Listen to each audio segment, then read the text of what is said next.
So, welcome to Unscripted Greatness podcast. We have very amazing guest, Mr. Mohit Jain, who works as a 9 to 5 job person but is not limited to 9 hours. He has worked for more than 24 hours, and this is something very incredible. So, stay tuned and watch till the end.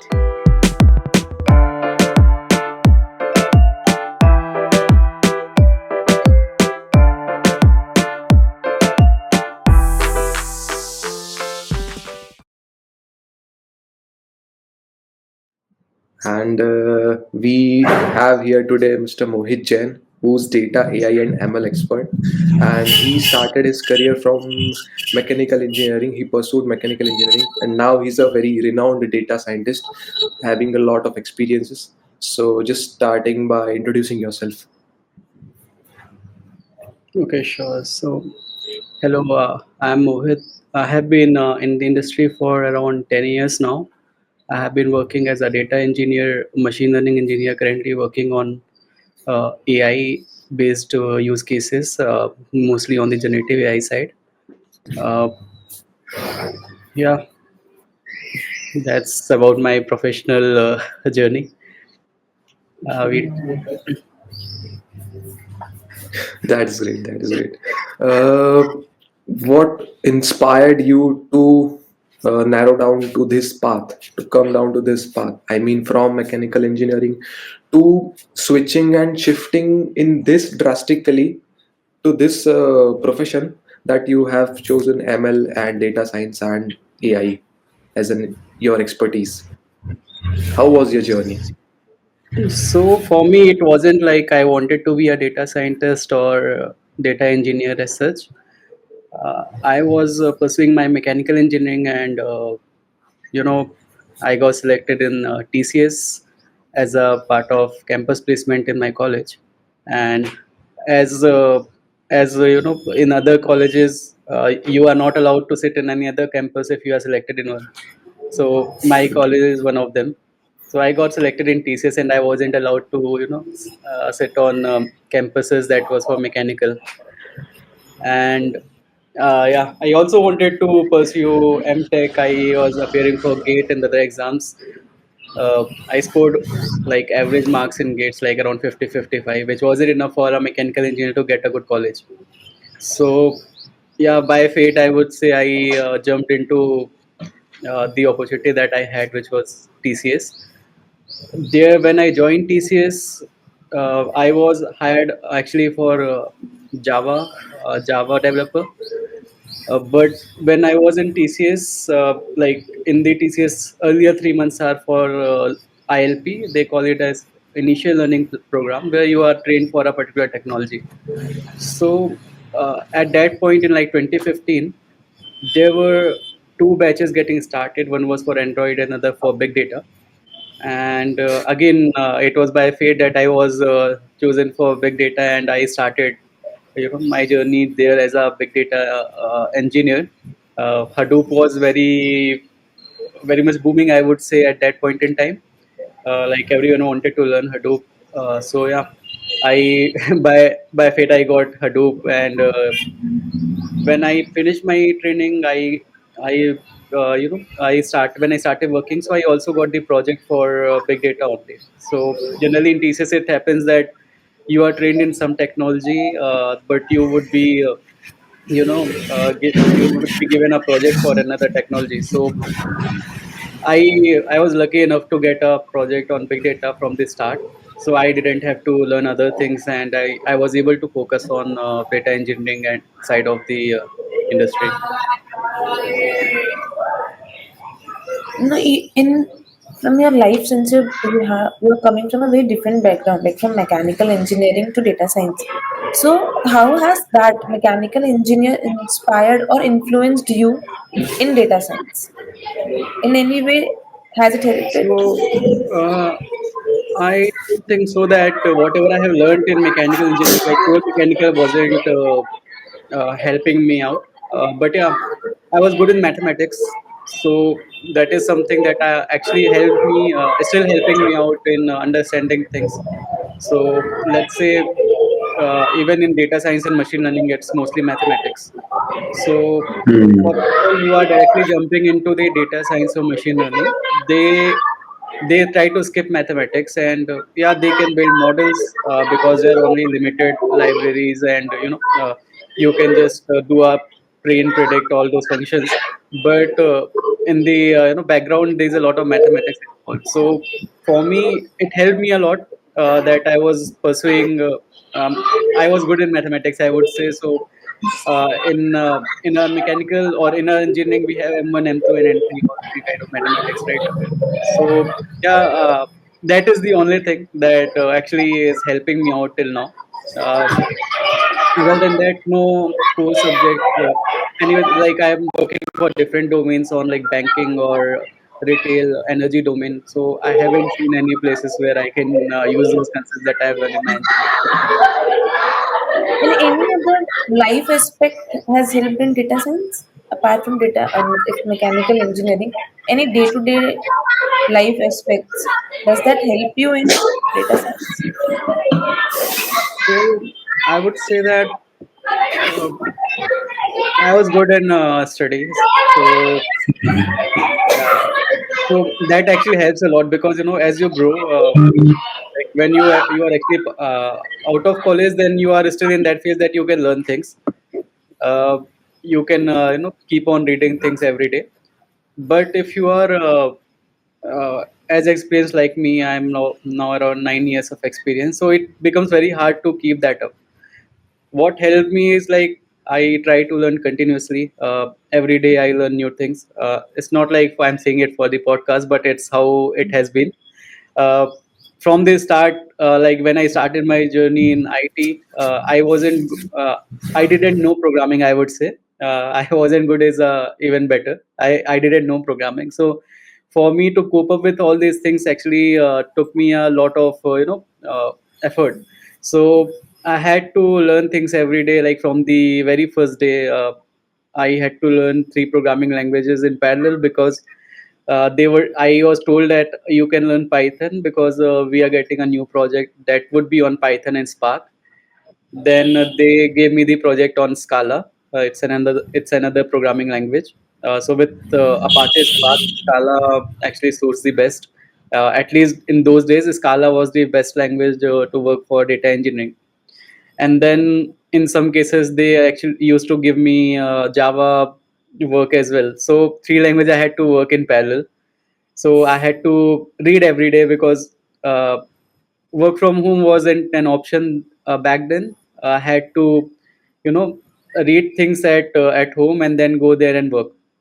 So it was like that. Like if I am stuck into some issue, I had to come back home, and then I used to, go around the internet and search for topics and other things. And I had to understand like what is actually happening. So it's not like I wasn't having the access to internet in the office, but in office you can't only just keep around learning things and not doing things. So I had to manage that. That actually helped me a lot because people like from the colleges that we belong, like tier 2 or tier 3 colleges, they tend to read books only at the end of the semester. For me it was different. I actually started reading it at the start of the semester. I used to like mechanical engineering as well, so I used to keep reading books instead of that Shivani kind of a book. So Yeah, yeah, yeah. You being very studious. yeah, Shivani basically is a question. Yeah, It yeah, gives yeah, yeah. the questions from the previous year, and you can learn from Yes. those questions, and Yeah, yeah. uh, those those might get appeared in the exam. So I Okay, so for the audience, Shivani is very famous in MP region. If you guys don't know, because the colleges in MP students do use Shivani. So it's a book of 100 to 100 pages where all the previous questions are there, and it's like a go-to book. So what generally it's a cheat code for exam. I mean, it's what students do. So that's why that was so Mohit mentioning. That is yeah. So if you have read Shivani through, then that's sure that you are going to pass the exam. I'm not saying that it's also possible that you might top in your that is in your branch, but generally you are able to clear your exams if you are reading Shivani. So I wasn't doing that. I used to read for some subjects, like in mechanical we had some management subjects as well. So there were like entrepreneurship and management concepts and other subjects, which was all theory. So for those subjects, it was like unreasonable for me to read all the books and learn about it. So for those subjects, I have read Shivani, but for the core subjects like strength of material, thermodynamics, thermal engineering, fluid mechanics, I Well actually done. used to read. You still remember, man. That's great. Still Yeah, remember the topics. Well, it's been 9 years, right? yes, I was like 2015 was my last year in engineering. So yeah, Okay. I'm good. I still know things. I still know the formula. I don't know why I know them, but I know them. Not That is all great. of them, It's but cool. conceptually, I still remember things. Maybe because I used to read daily. That is something True. actually added up.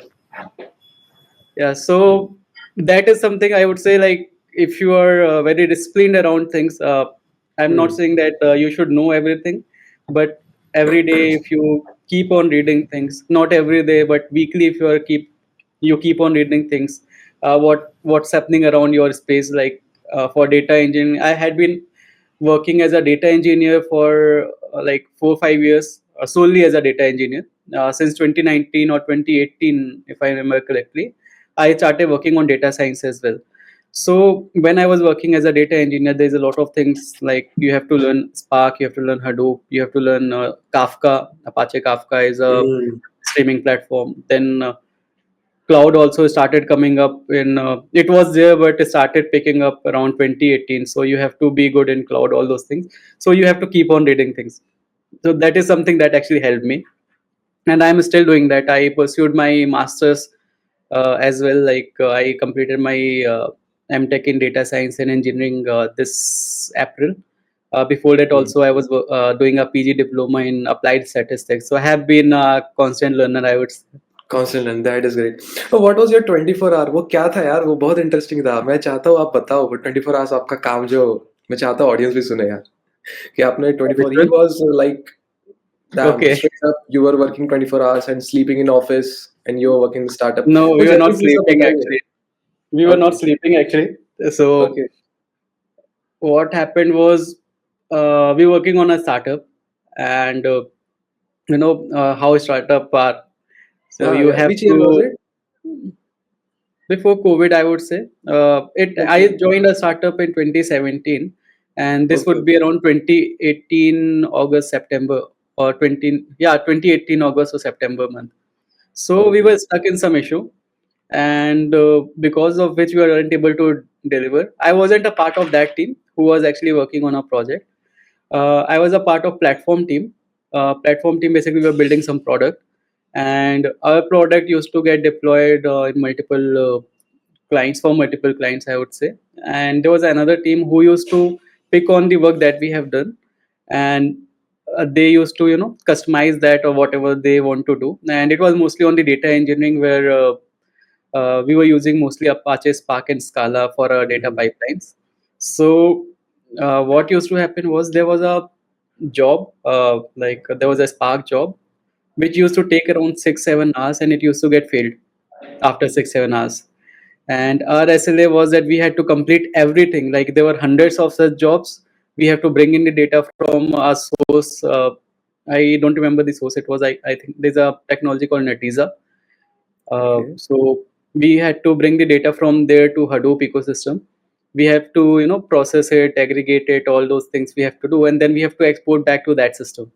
And we were told that we have to complete all of this in uh, I would say, like, there's a 3.5 hours SLA, that within 3.5 hours you have to bring in all the data, you have to process it, do all the things that we had to do, and then we have to push the data back into the source.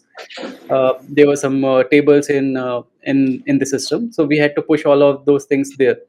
Now other jobs were doing fine, but there was this one job which actually used to take 6 hours, and it used to get failed after that, and we had to complete everything in 3 hours. So it wasn't like it was getting succeeded in 6 hours. It was getting failed after that, because it used to keep trying, retrying, and all those things was happening in the job, but eventually it used to get failed. So there were three people, along with me. There were two of my friends also who were working on the same thing. We were looking for a proper solution actually to make things fast. So we used to spend the complete day trying out different things, because one thing with data engineering is that it gives you a lot of opportunities in terms of Hmm. monetary benefits, or in terms of stable jobs. Like data engineers doesn't get laid off very easy, It's a hot cake right now. frequently. Yeah. So for us, like, who have been working since 2015, we are actually, I won't say that we are safe. No one is safe, but yeah, I would Hmm. say that you are still safer than other technologies. So three of us, one was from IIT, one was from so in our startup we had people from IITs as well. So we three used to work on three different things. We used to try different things out, but it wasn't working. So there were days like I used to go to office at 10, uh, 10 or 10 generally I used to go office by 10:30, and even today I start working at 10 or 10:30. So I used to go office by 10:30. We start doing things, we start exploring things like what's happening. So in Spark there's a DAG. So whatever you do in Spark, you can check it on the UI, which is called as directed acyclic graph. You can see that you have read the data, you have joined two tables, three tables, then you have filtered out all of those things. So actually, we call it as a tag. You can go into the Spark UI and you can see how much memory different executors or different steps are taking for a layman. So there are different steps. Like, let's say I want to join two table, it is taking 15 minutes. I am forming some group by operation, then it is taking say around 30 minutes. So you can see all of those things, and then you can see where you can actually optimize your solution. So that that particular use case being very complicated, if I go to Spark UI, I get lost over there, because there was a lot of tables that were joining, there were a lot of operations that we were doing. So Hmm. keeping on trying things, retrying things, uh, I would say sometime hit and trial as well, that okay, if I do this, maybe then this can work. So doing that actually used to take a lot of time, and for us, like, as a startup, deadline is a big concern. So we have to finish things on time so that we can get new work. So due to that, we used to stay there for 24 hours. It was not a daily thing, but like in a year, 4 5 times it used to happen. Not like every Oh, day I had to spend like 24 hours. In that month, we actually did it for 10 times. I would say that I had to, or we had to stay there. It wasn't like that after 24 hours we have to stay again and work. We used to go home. So it was a, yeah, like a, holiday for us after that. But yeah, maximum we actually spent in office was around 26 hours. We went to office at 10 a.m. Next day we left at 12 or 1 after things were fixed. So even in COVID, that happened. So in COVID, it was like a daily thing. We used to spend 18 to 19 hours a day. We used to work and then we go to sleep, and then we again start resume. We resume our work after we woke up. So I used to wake up at I would say 8 or 8:30, and there was a first meeting at 9 a.m. And then the last meeting or the work that we used to do, we used to close at around 2 a.m. or 3 a.m. Sometimes. So damn. it was very hectic, Uh, like in 2020. That's something I think it is not a good thing to do, because it hmm. actually started impacting our health as well. Like we started getting back pains, headache, because we weren't Hmm. sleeping much and we were just constantly working on the screen. Yeah, so that was there. Also, it is the issue of work-life balance also, because you are facing clients and everything at the Indian time, then you are facing clients at international time. So it's a very serious issue of work-life balance also. Yeah. So I would say that we used to enjoy it. Uh, like Yeah. it wasn't like we had the option to leave the job, right? Okay. We used to enjoy it because we were like 24, 25 at that point. And uh, in a startup, all of our friends were of the similar age, like 24 to 28. All was of the, all were of the same age. So we were enjoying that as well. So I won't say that they were forcing us out. We actually loved that. We actually loved the work, and whatever we were doing was very good. So, but yeah, in the long term, like after 2020, once you start aging, you want to, you don't want to work for extended hours. Like 9 hours is something that we do. 10 to 11 is still fine, but not 15 to 18 hours. yes. At that point we used to like working late as well, I would say. And I am not against it. It's up to you. Like if you want to work for 15 hours, it's your call. If you want to work for 8 hours, you can, you always have the option of changing the job. So but yeah, in the long term it's not a good thing, I would say. But to give your career a trajectory, I would say at the start you should spend some hour, not in office, then come back from office and work on your your project. But you should spend some hour, I, extra hours to learn things and progress in your career. that is interesting because if you love your job, so initially when you're starting your career, it would be very beneficial if you are working more. Yeah, so I would say Otherwise, that's yeah, a controversial statement to give, because everyone has yeah, their own perspective about it. yes, For us, we used to like work. Even now, I can spend a few more hours to work on thing if I'm stuck somewhere. So that's something I do right now as well. But it's not like I'm working for 15 hours. I generally work for 8 to 9 hours, like a normal day. Sometimes it gets spilled over to 10 to 11 hours. But yeah, hmm. I'm like fine with that. So it's a personal call.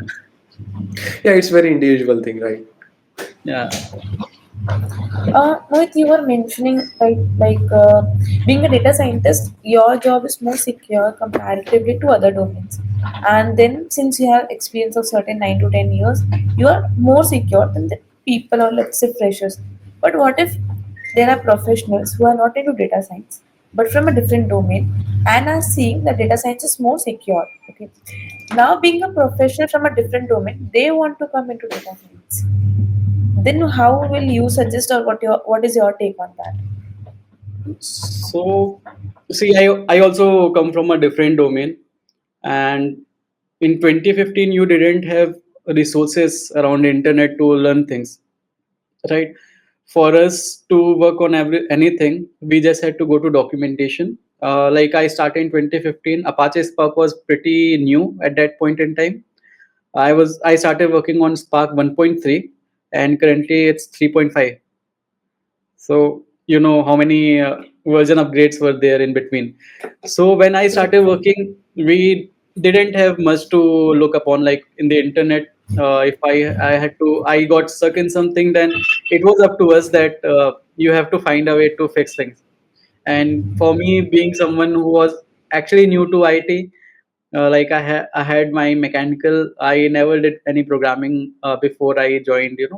Before I joined IT, there were some subjects in college as well. But as a mechanical engineer, I used to think that why should I learn programming, because I am into machines. So that was something not only me, but and many other engineers in tier 2 or tier 3 college, they try to avoid things like learning programming is one of them, because we don't have any utility or use case where I am going to apply that. That was something that we were thinking. It's not like that. If you go to good colleges, people learn programming, because it's not that you are a mechanical engineer then you should not learn programming. And nowadays in school curriculum also, we have programming mandatory, right? So for me, or for anyone who is new to this field or who want to change their domain, I would say, let's say we'll first talk about people who are already in IT and they want to, change their, I would say, technology area to data science or data engineering. For them, they have to spend around, like, 4 to 5 months. So there are two things: either you start as a fresher in data science or data engineering, or you say that you already had worked for 2 years and now you want to, you are looking for a change in job, not change in technology. So two things are there. If you are saying that you are new to data science, then you won't be getting good offers. And let's say you are sitting at 10 LPA and you are changing your job and you want 15 LPA, but you don't know data engineering and you want to change your job as a data engineer, then no one is going to offer you 15 LPA because you don't know anything about data engineering. So I would say that you have to give 4 or 5 months, list down a few technologies that you have to work on, which is mostly available. So in my in my videos, when I used to arrange a meeting on data science or data engineering, I used to say that there are a lot of roadmaps already available over the internet. So you can pick one of those roadmaps. So they are the proper roadmaps. For me, I used to say that only roadmap is not important. You have to do certain things to understand like how a technology works and how you can apply those. And for someone who is already working as a tester, I would say, and if he want to show that I have worked 2 years as a data engineer, you should have something to say in the interview so that it will look like that you have worked for 2 years as a data engineer. So start picking out top skills for data engineering. Apache Spark is one of the thing, cloud is one of the thing, and there are other things as well. SQL is something that you can't avoid, Python is something you can't avoid. So all of those things are there. You have to spend 5 6 months, divide 5 6 months in three parts, I would say. If you don't know Python, first month should be Python, second month should be SQL. And SQL doesn't mean that you do a select star from table and that's fine. You have to actually work on use case, pick a data set from Kaggle and apply your thoughts like what you can do with that data set. Or you can look at the sample submissions on the Kaggle website. You can go to these submissions as well and see what people have done with that data set, and you try to do things on your own so that you get an idea like how to apply data engineering on your data set. Maybe you were a tester but you were aligned to assigned to some project, I would say, like you were in a banking project, so you were anyways testing things. You know about what is the use case that you were trying to solve. Now for an interview you try to prepare that, okay, even though you were a tester, you should align your thoughts in such a way that you are a data engineer who was actually doing that work. Instead of saying that I'm a tester, I did this, and with all the data engineering skills that you have, you can say that I did this, I did that, that the data was available on the Google Cloud and I was using BigQuery, PubSub, all those things, or in AWS EMR, all those things. So you have to create a story around it. So second one would be SQL. You should understand your data because people generally ask questions about what was the size of data, what was the use case, how you were able to manage the performance, how you were able to save cost. All of those things people ask. So first one would be Python, second would be SQL, and with SQL, data understanding is very important. So align your in resume with whatever project you have done on your company as a tester, but change things around like I did that as a data engineer. Then cloud is something I would say for a data engineer to work on. So you should know any one of the cloud, like any one, as in GCP and AWS is something which is very prominent in the industry, and every other company is using either GCP or AWS. Azure is also there. So but I would say GCP or AWS, if you know one of them, then I would say that that's more than enough. Like for me, I have given many interviews earlier as well, and I was able to. I got a call from multiple companies who are using either GCP or AWS. So one of the cloud is very important. Then Apache Spark is something that you should know, because that's not an option that you can escape Spark or PySpark, because almost every company uses PySpark, and to clear an interview or get a call for a data engineering, you should know PySpark. So that is something. So in these 6 months, you have to you prepare yourself in such a way that you know things, you have done projects, and you can talk about performance, you can talk about cloud, you can talk about SQL and Python. DSA is something that is not very much important. So I'm not saying that no one asks DSA, but like for me, I would say it's 70/30. So generally 70% of the company asks DSA, but it won't be like a software engineer DSA, which is very hard. I would say lead code medium is something that will help you out. So, and that too, you don't have to, go and stick to DSA, doing DSA every day. You should know the concepts. Generally, you can crack it, I would say. Like for me, I recently changed my job. I was asked DSA in some company, and I was also surprised at how I am able to crack that because I wasn't practicing DSA every day.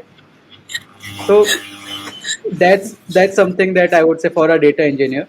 Similarly, for a data scientist, Python and SQL is must. You can't skip that. You should know statistics. So I would say up to 2 months of statistics is very important to clear interview as well, because they will start asking you about ANOVA, and if you don't know ANOVA, then you are screwed. Generally, people ask about hypothesis testing, and people tend to, you know, leave that part because it's not tough but complicated to understand. But once you are actually, you have read through and practiced a lot, you are good with hypothesis testing. So spending up to 2 months in statistics is very important, I would say. Then all the libraries like pandas, numpy, matplotlib, seaborn for Hmm. data analysis, you should be good at all those technologies or all those libraries. Machine learning, again, just using the libraries, like if you want to do a decision tree, what you will do from sklearn, from classifier, Hmm. report, decision tree. So this is not a machine learning that I'm talking about. You should understand in depth about decision tree, like how it actually works in the background. What is a If you talk about a decision tree, they'll talk you about entropy, information gain, depth of the tree. So these are the questions that they would be expecting. You would be expecting from them. So they would expect that you know all these things. So I would say just knowing the basic is not enough. You should be good in your work. You should be reading things thoroughly. That's why I say that I still spend hours to understand technology. So you have to understand those things. uh, AI is something that is currently people are asking about AI. So if you are good with machine learning, then that's one part of the job. Generally, you get hired as an ML engineer, and I won't say that that's bad, because it's something 90% of the companies are doing. They're doing ML. Deep Hmm. learning is something that you should know. Right now, like in 2018, I would have said that ML is sufficient, because deep learning wasn't actually, it was cool, but it wasn't cool enough for company to invest on that, Hmm. because they didn't have the resources to work on deep learning. There were very less number of people who knew deep learning.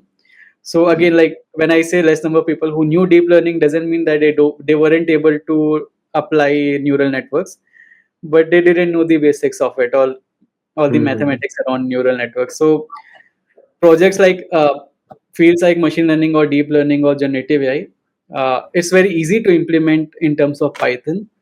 But if things go south, then you should be able to fix those things.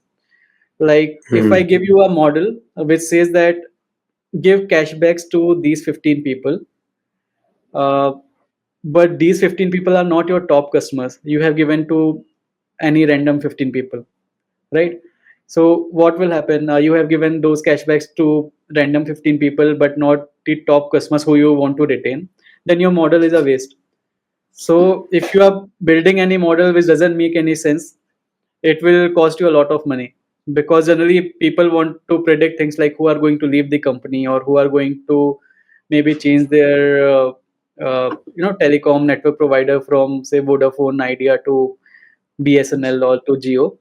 People don't Hmm. want that. So they actually want to retain you, and if you're not able to, your model is not able to predict who is going to leave, or why they are going to leave, like what things we should do to keep them with us. So if your model is not able to predict those things, then I think whatever you have built is complete scrap. You can just Exactly. uh, It should be targeted. correct. So whatever your model is predicting, it's very important. So Yeah. I would say that you should learn all these things if you want to become a good data engineer or data scientist, even to clear interviews as well. Maybe you Hmm. will get into some company. but you don't know things, then they will not give you the work of a data scientist. They will ask you to just run SQL and do the analysis. So that happens. Mm. So generally, what I have seen, a data scientist is mostly, you are getting hired as a data scientist, but you are not able to perform. Then you generally, company don't lay off people. They will give you the work which is easier, which is of a data analyst. They'll ask you to build Tableau dashboards. They'll ask you to write Mm. well and get the statistics from the data, but not they will never ask you to predict or Ah, write the machine learning or deep learning model. So you have to keep that in mind, that you should know the basics, otherwise you are screwed big time. that is crazy. I mean, it's like if you are in data science, then it is very easy for you to go into the AI part of the site because you already learn ML so much and so extensively, intensively, just in and out. You have that keep hands on ML. So it is very easy for you to just switch your career throughout entirely into AI, if I'm not wrong. Yes and no. ML is a completely Yes, I know. different ball game. Yeah, Yeah, yeah, yeah. one thing common is train, test, predict, right? Exactly. Which is common in deep learning and machine learning. Neural network is completely different. The currently we have LLMs, generative AI. It's a completely different thing. They already have trained everything. You have to just use the pre-trained transformers. You have to know LangChain. I would say if you know LangChain, then you would be able to use those ChatGPT, OpenAI, or Llama, or any other open source or paid LLMs.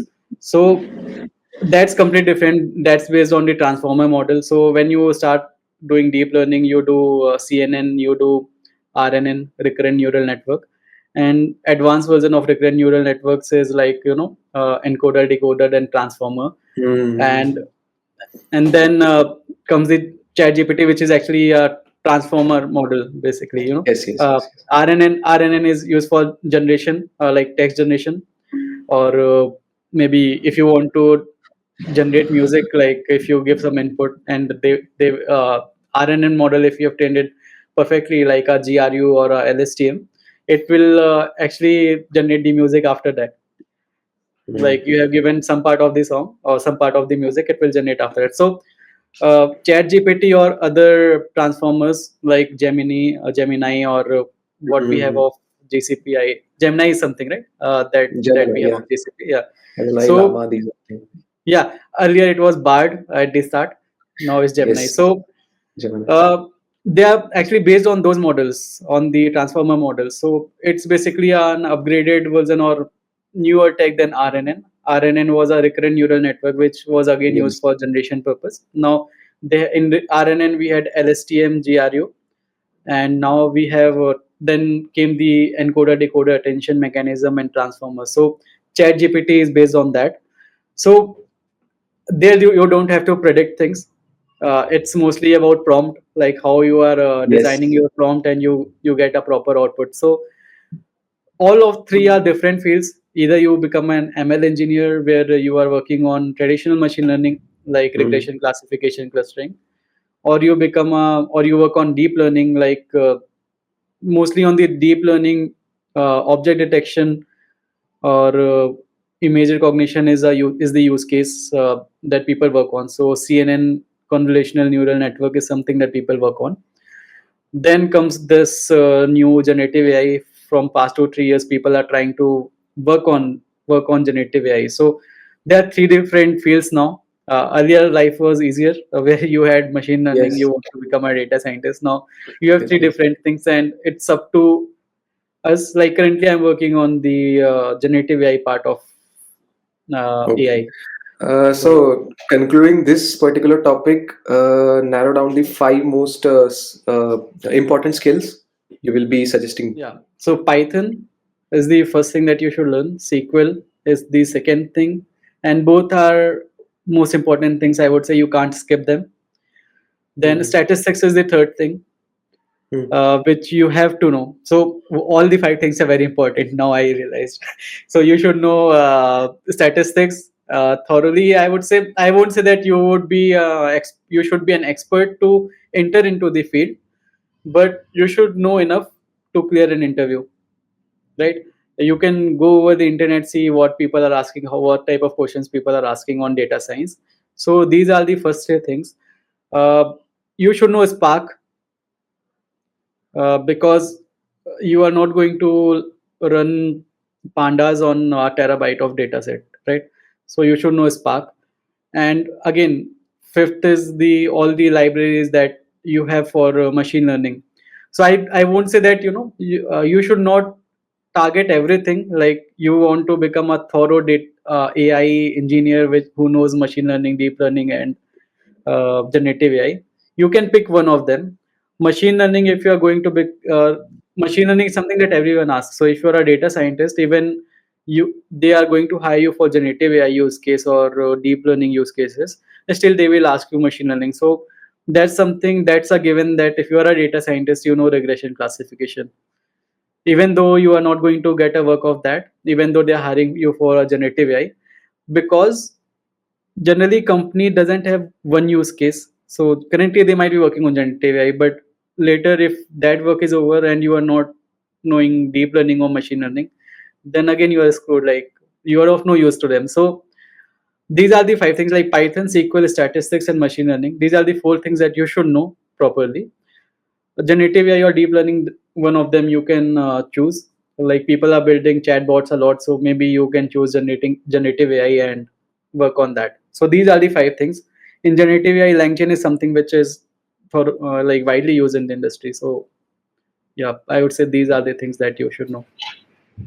Even though these are a very high level list, but I won't say that read two things and you are a data engineer. You are not a data scientist or data engineer. You have to work on those things. So there is no shortcut. You have to spend time. So you mentioned there's a very fine line difference between machine learning, AI, and data scientists, right? Those they are Machine learning, different. deep learning, and yeah. Yeah, yeah. So with the like we see AI being so top level right now, do you think data scientist as a career will reduce and more of AI will be there? No, no, Careers for AI will be more there, like that, right? no. It's not like that. Uh, AI is for general intelligence, right? Yeah. General intelligence. When I say I want to build a robot who can do my daily task. I want to build the chatbot which can replace people from call center, right? As an example, if I want to support my business, I have to have a call center. Now I have to hire 100 people because if one person is taking a call, then he can't take another call.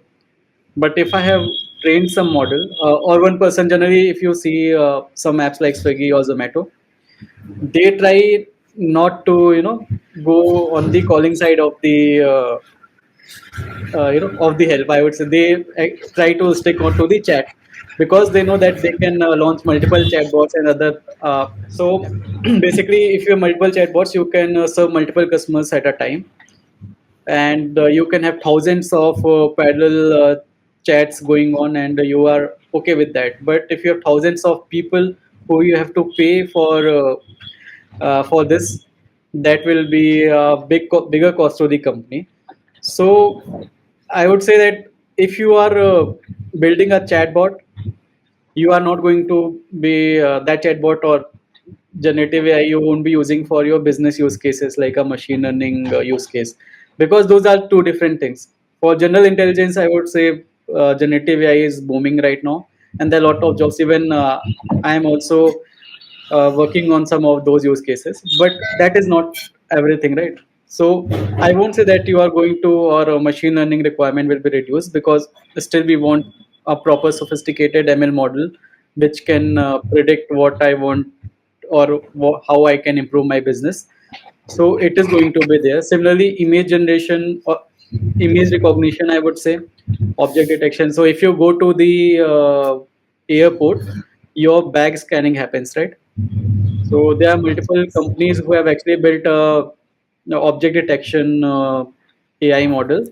which can detect that if this particular whatever are the content of your bag, these are harmful or these are actually not permissible, because sometimes it might happen that they actually are not able to recognize a knife, whatever scanner they have put, but with the help of the model, they would be able to recognize those things. So that's again completely different use case that you have to work on. And then there is a generative AI, like we have talked. If you want to build a chatbot, then generative AI is something that you will do. So I'm not seeing any of them, I don't see any job reduction or lesser requirement in other fields as well. It's just that everyone is talking about generative AI. Like 4 years back, everyone was talking about blockchain, and everyone wanted to change their field as a blockchain engineer. Everyone was very much inspired by Dogecoin and other things.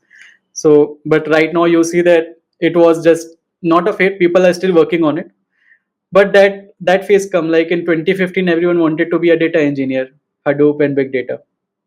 In 2018 everyone wanted to be a data scientist, even data engineers like me wanted to work on data science. So that's something happens, but that doesn't mean that data engineers are not getting paid. Even data engineers get paid more than data scientists. So, but it's a hard job, so people try to not go into a lot of who don't want to go into a lot of programming, they try to avoid data engineering. But it's a pretty difficult job, and you get paid better than a data scientist. So, like, you yourself are, mastered in all these things. Like, now having 10 years of experience, you know, majorly every problem you can solve. I believe you solve every problem, but still, you being so expert, you having so much of experience, do you still face any challenging problem? And if you do, what is your approach? Like, do you still change your approach or way of looking into any problem? Being experienced, Yeah. being experienced, So, in the yeah. see, being a experienced professional doesn't mean that you know everything, right? If I give you an example, I'll give you an example that in 2015, big data or data engineering meant Hadoop.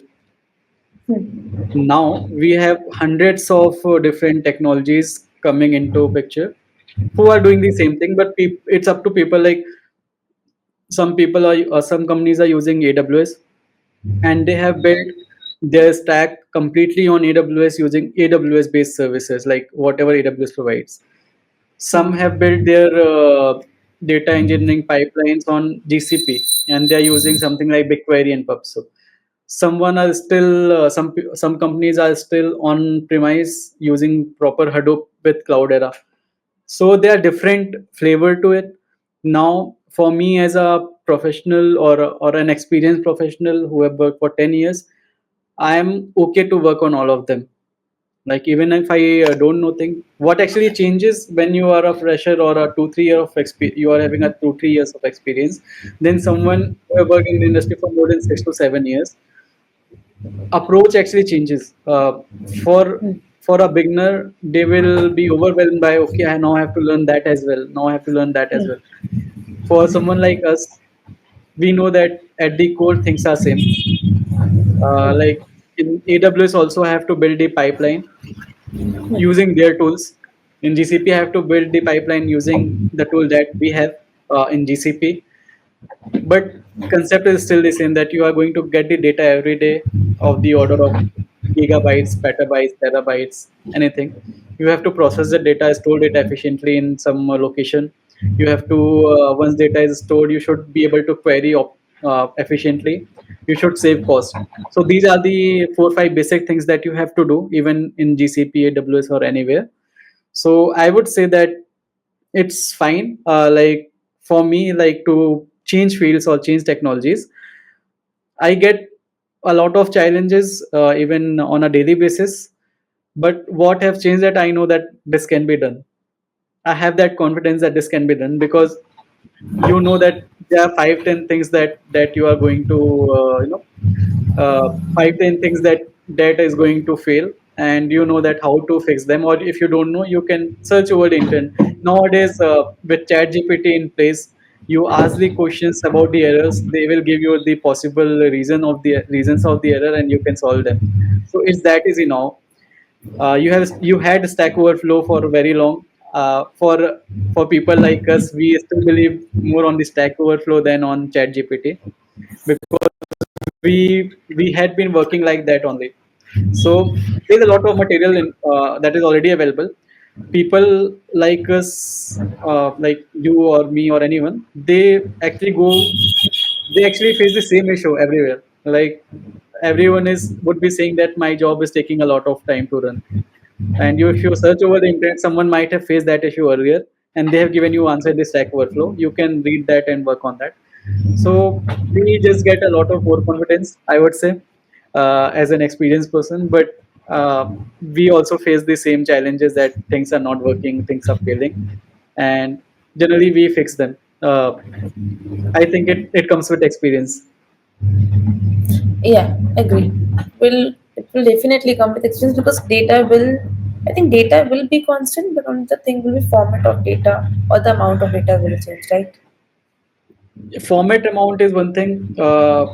See, everyone is using cloud nowadays, right? Hmm. With cloud, there's a lot of cloud cost that comes into picture, of the order of $1 million a month as well. I have seen the monthly cloud cost to be coming around 500K or 600K dollars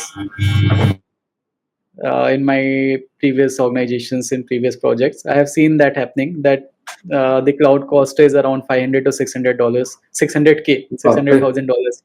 Yes. So now, reason being, some for a new data engineers or data scientists, they haven't worked on the on-premise setup, and they don't know the value of the resource. Like we used to get 200 GB of the RAM for our project, and it was up to us how you can use those 200 GB without wasting anything, and how you can optimize so that you can actually deliver on time.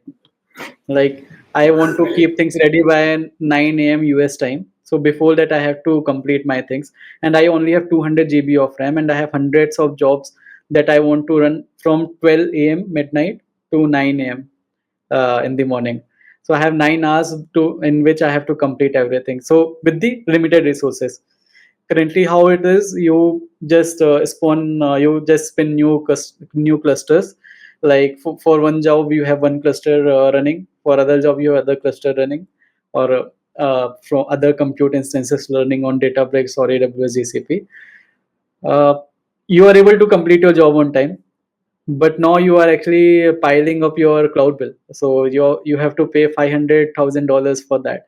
They People have forgot how to optimize the, or they don't know how to optimize the Spark job. In my previous company, there was one job which was running for 11 hours. Okay, and no one noticed that, or no one wanted to work on that, until a point came where it started failing, and it was failing for a month, and no one knew that, oh, this job was failing. It was at the end of the month when they had to use the data. They saw that everything was failed, and we don't have the data for this month. I went into I was asked to that wasn't my job. Like I haven't worked on that particular piece of code, but I was asked to see like what is happening. So when I saw that there was only 20 GB of data, which was taking 11 hours to get the data from Postgres and put it into AWS S3 bucket or in some database in Redshift. So 11 hours for 20 GB of data is like it's not even big data, Same. True. right? It was basically it, whoever wrote actually that code, it was their lack of expertise, I would say, or I don't know like what to say to them. But when I saw that 20 GB and 11 hours, I was very shocked. Then I started reading. I saw that the way that they were reading the data from Postgres, it was taking a lot of time because the table was initialized, and there were multiple other issues in the source table. But there are ways around it to fix it. So when I fixed that thing, it used to get completed in 15 minutes. So I did, I was able to complete the job in 15 minutes. The cluster which was running for 11 hours is now running only for 15 minutes, right? So it saved. a lot of cost on a monthly basis. Yeah. I was able to save around $5,000 or $6,000 per month just by doing a small tweak. It wasn't a very big thing to do, but yes.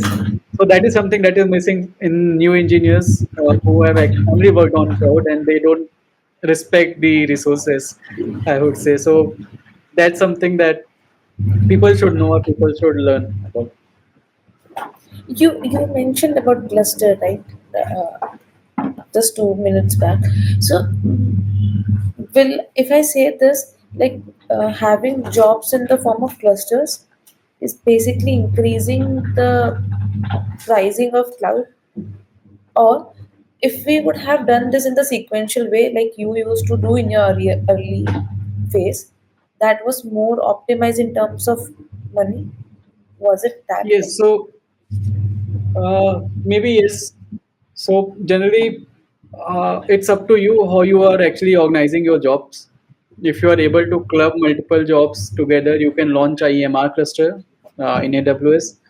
Keep on running your jobs in one cluster itself. Once everything is completed, just shut down the cluster.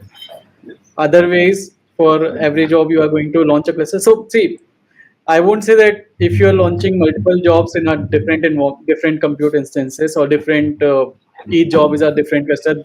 I'm not saying that because of that cloud costs are increasing. Reason being that your job is not optimized. Things that should run for 10 minutes is running for 11 hours. That is adding more to the cost. Nowadays, they are offering serverless Databricks or Yeah. Dataproc, everything. So you don't get a say, like in how much resources to be used on this job. They will give that. You can say that maximum this much resource should be used. So you can put on upper limit on the number of instances that you can run. But that in some way is helpful as well. But in some way, uh, we don't know like how much resources we are going to waste because of these serverless. Like currently, we have Dataproc serverless in GCP, where they actually if your job is taking a lot requires more memory, they will keep on adding it. Like Dataproc serverless will keep on adding those more instances, which will increase your cloud cost. So knowing how much memory is required for your job is very important, and how you can optimize that is even more important. So it's totally up to the to the person who is actually writing that code. They should learn things. They should know how to optimize the job or how to save cloud cost. Otherwise, you might get laid off.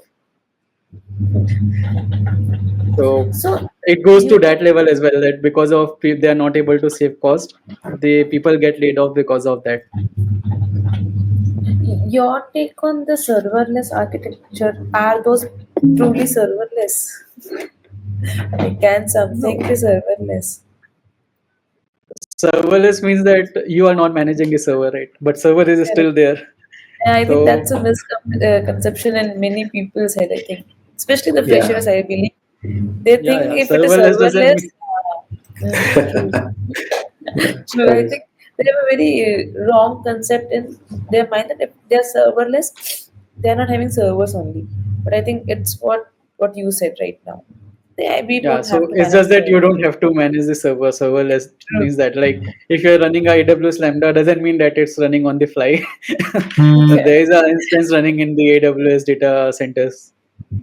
Correct. Correct. Yeah. So it's similar to that, right? People who are working on who don't know cloud, they say that cloud is there, but it's on some other else, like it's the data center of AWS, but Yeah. not on actual cloud. Yes. yeah. Agreed, agreed. Yeah. I think, but for serverless, many people have. I mean, I have myself have met people saying that that means it is serverless. But if you see, it is basically to not manage servers on your own. So, Correct. yeah. It's a very different question from what we were talking. What do you think about networking? I mean, networking in general and networking in data science. Networking is a part of reaching people in that sense. Okay. I thought that you're talking about VPC No, networks. I'm no, not good in that, so I would. that's why I mentioned networking as in part of I reaching people. Yeah, Yeah. that's why I said So like it's a very different question. from I'm what not we sure like just. I am not sure like how important that is, because I don't network a lot. I would say I don't meet people a lot, but that wasn't an issue with me in, uh, I would say like in growing in my career. But I won't say that networking is not important. It is pretty much important. Uh, let's say currently I'm working somewhere as a, so I am an employee. But if I want to Hmm, become an employer, or if I want to become a freelancer, then networking plays a big part. Like if you are a freelancer, you have to know people to get work, right? exactly. So if you don't know people, so there are multiple platforms like Upwork and other places as well, where you can go and ask for money, but they also ask you to earn credit first. Like you have to pay them, and they will give you 10 to 15 uh, connects. So they give you connects. You have to buy the connects in Upwork, and then even though you get work sometime, you don't get work sometime. But if you have a good network, you can go around like and ask them if there's some work you can assign to me as a on a contract basis or on a freelance basis. So it's like at that point networking is very important. Like I know a lot of people in the industry right now. I'm not in constant touch with them, but I know people from different companies who are actually maybe on the executives, who are the executives of the company. Like for me, if I want to change a job, maybe I can reach out to them. But for someone who want to get the business out of them, like in my previous startup, Hmm. people like they knew a lot of people from the industry, so it was, I would say, not easy for them, but they had someone to go to. So uh, being a startup company and getting like Fortune 500 client is a big thing. They were able to do that because they had a good network. They were Exactly. like they were already directors in some company, so they had a lot of they knew a lot of people around the globe. I would say we were able to get the projects from Hmm.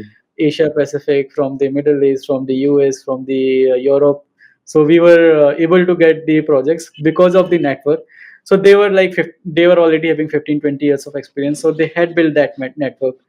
For the beginners, like for someone who is 2, 3 years, 4 years, I think that it's good that you are building your network.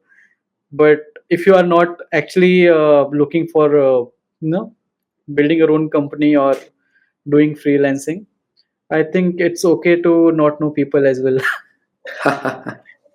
That is the other part also. Yeah, Okay, I Yeah. think so work one line matters. career growth advice. Keep learning towards Deep learning. Agreed, keep agreed. I learning. think that Machine learning? Machine No, learning or deep keep. learning? I am saying keep learning, not Okay, deep keep learning. learning. Okay, okay. The both keep learning, deep learning. So I see. I won't say that only data people who are working on the data field, like data engineering, data science, that this is the only job that you can excel at. Yes, these are the hot jobs that you would like to work on because they pay you more in the long term. But if someone wants to work on DevOps, if someone wants to work on cloud security, if someone wants to work on I don't know, like I won't say front end, I don't treat them as a programmer.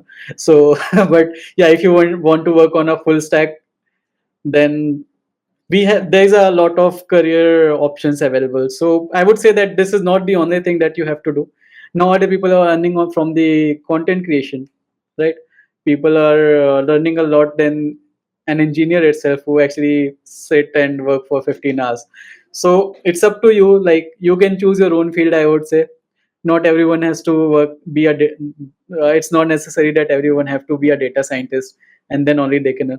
DevOps people are also earning a lot. Like if you are good with DevOps, like CI/CD and cloud, then there's a good requirement of DevOps as well. However, the trend from past couple of years is developer can do DevOps. So why do you need any another like resource for doing only DevOps? But what I have felt is let developer do development and let DevOps do DevOps because they are good at that. For someone like us who are like developer from the heart, and for us DevOps is secondary. So we just want to write pipelines so that it works. So it doesn't mean that we are going to write a good pipeline. So but the person who is doing DevOps, they would be good at their work and they like them. Like I don't personally like DevOps. I do a lot of DevOps as well in my company, in previous companies as well, and I'm pretty good at that. But that's something, if someone asks me to write a Python code or to write a CI/CD pipeline, I would say I write a Python code. But for a DevOps, they will do DevOps. They don't want to write Python, right? So that's that. So I won't say that. Like to sum up, I won't say that only data engineering or data science is something that you should focus on. If you want to, there are different options available as well. What I won't suggest you to do is, like if you are trying to grow your or start your career, don't do testing. Like avoid jobs of a tester. I'm not saying that that's bad, but there is no growth in that right now, because of the AI and other things. They actually, Hmm. testers get easily laid off, I would say, Hmm. because they are not adding much. You do testing, but you know a lot of other things, and that's fine. Like you know DevOps as well, but plain testing, I would say, though it's important, but that's how industry is right now. Like your Hmm. testers are not getting jobs. Like even with 8 to 10 years of experience, I have seen people are looking for changing their career, like changing their job, and they are test lead or senior test engineer, QA engineer. They're not getting a lot of opportunities. So if you are a beginner, I would say don't go in a field where uh, there is not a lot of growth or there would be some challenges. Try to be on a niche. Like DevOps is a niche right now. Data is also a niche. Full stack development is there. Java is there, which is not going anywhere again for next 20 years, I think. So there are good things that to work on and grow your career. So doesn't mean that only data is the only field, but you have to keep learning wherever you are. You want to build your career. That's something I would say. That is great. I think we have cumulated most of the things around data science, AI, and not only that, but like we talked about much more like testing now and DevOps.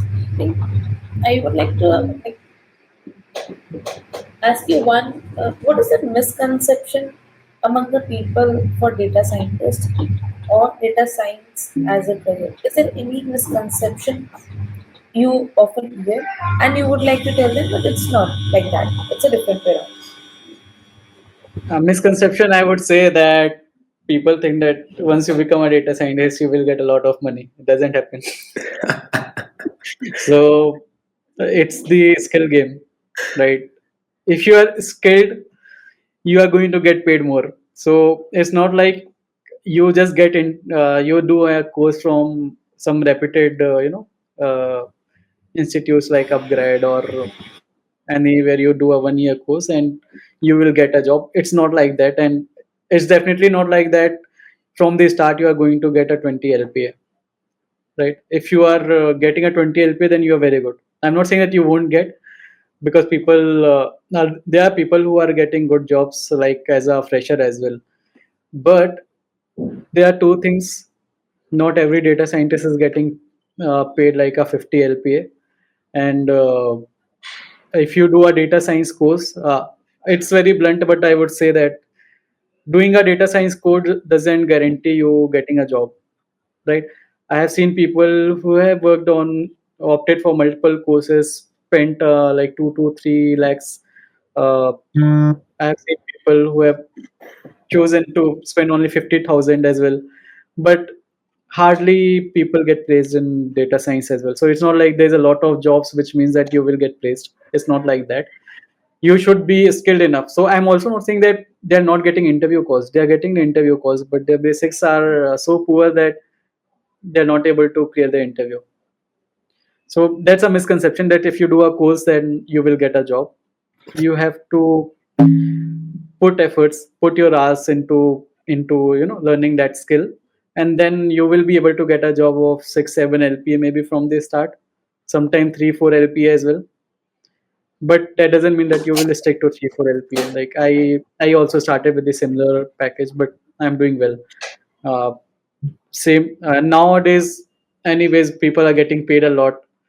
Like since COVID, I have seen people are getting higher package. Like I've seen I have seen people like freshers getting 12 LPA at the start, but they don't know anything.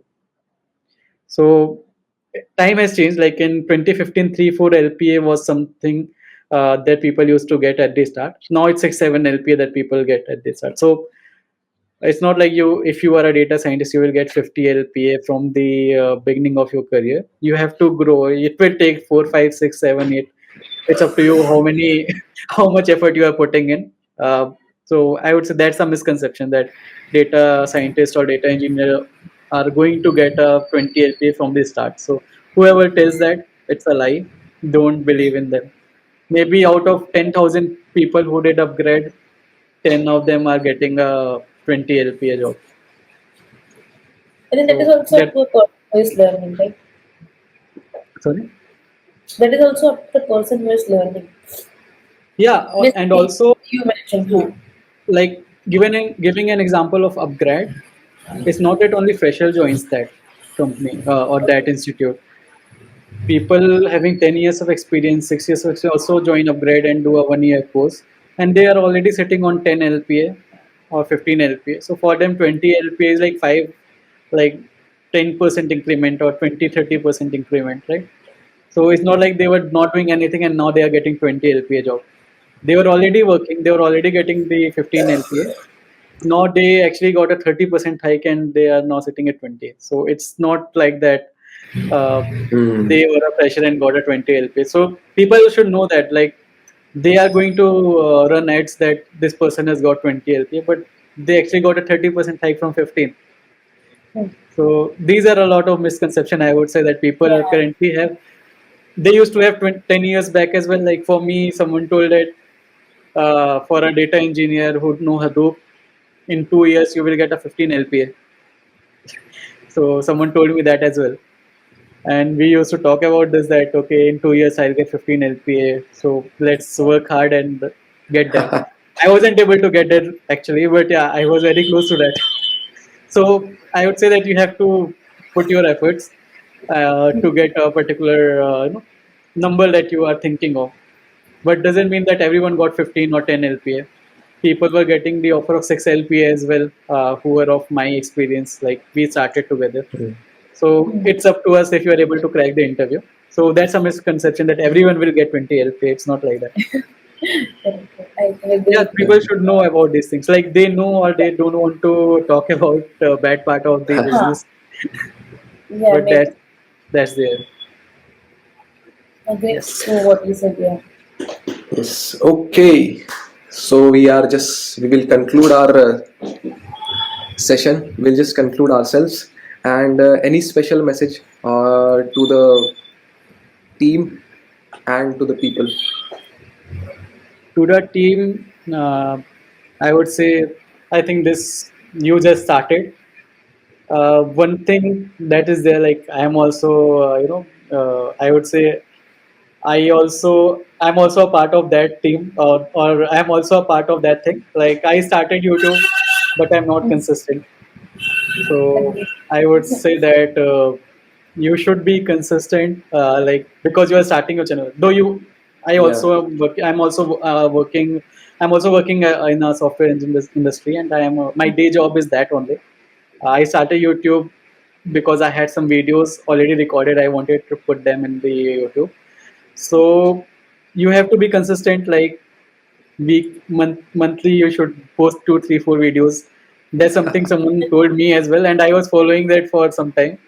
But once that rhythm gets break, you will be it's very hard to cope up. So I have few videos which I have to edit, but I don't get time or I don't get much kick to edit those videos and upload on YouTube. So you're doing good. Yeah, like you have started podcast, which is very good, and you should keep on posting videos. That is something that I would say instead of यहाँ के being कैसा लगा? someone like यहाँ uh, यहाँ के कैसा लगा?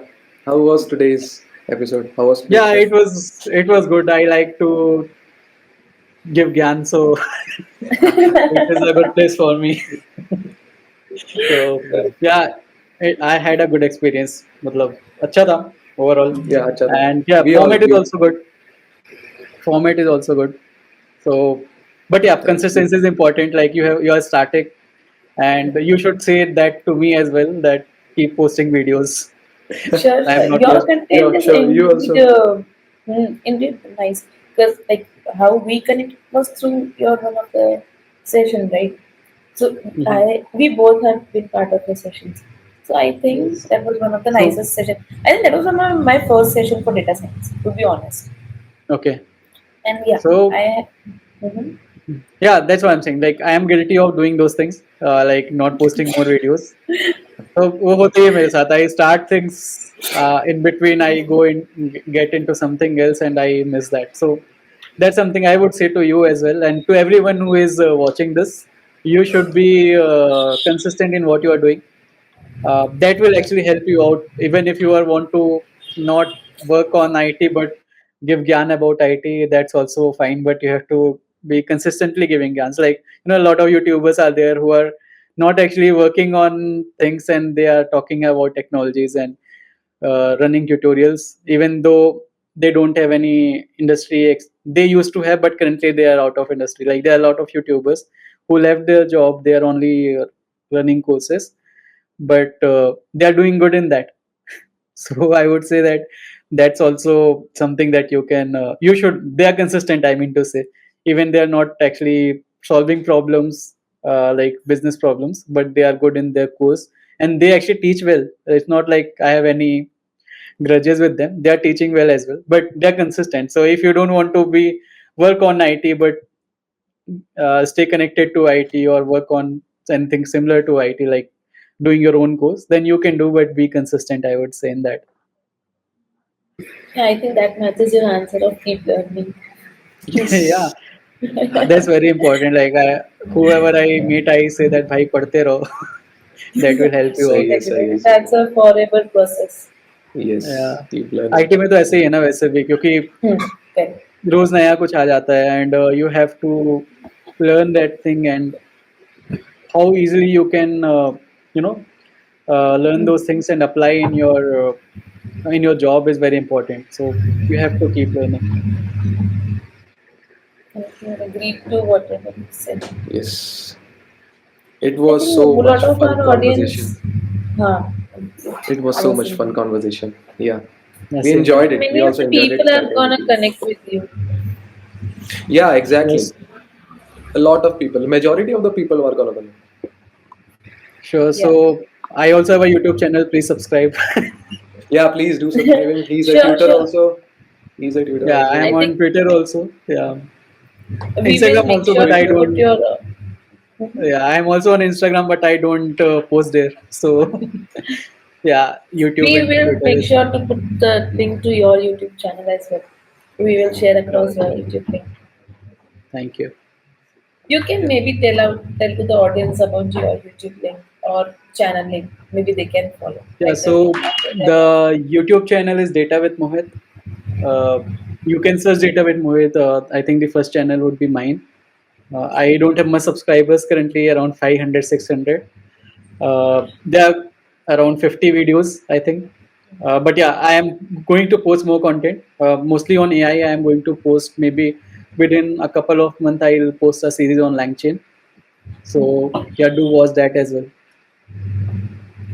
And I hope that you prepare your own course and we get to buy your courses soon for data science Buying, or something. Like maybe we, you can compile your own videos into one series of course. yeah, That way. that's something I've thought. Like, I start posting on Udemy, but it actually takes a lot of effort. So Agree. Exactly. That is yeah, true. so I have a few things that I have thought of. Like, Udemy is one of the thing, but formatting videos in the format of a Udemy, like me creating 5 minutes videos, and you should have a logical conclusion, like from one video to another. So that's something I have to work on. So maybe the LangChain one I'm going to prepare in that way only. So maybe I'll post in such a way that in the future, if I want to, uh, you know post it on Udemy, upload it on Udemy, then yeah, I would be doing that later. Sure, sure. Wishing you That all is the great. best for that one. Yeah. Wishing you Yep. all the best. Thank you, and all the best to you Yes. too for your channels and Thank you. your jobs as well. Thank you. Thank Thank you. you Thank so you. much. It was Okay, nice so we'll be signing interacting off. with you. Yes. Yeah, it was so much fun conversation. Nice interacting with you. Same here. Yeah. I hope you liked the episode. If you enjoyed the episode, do like, share, and subscribe, and leave the feedbacks in the comments below. We will see you in the next episode. Until then, bye bye.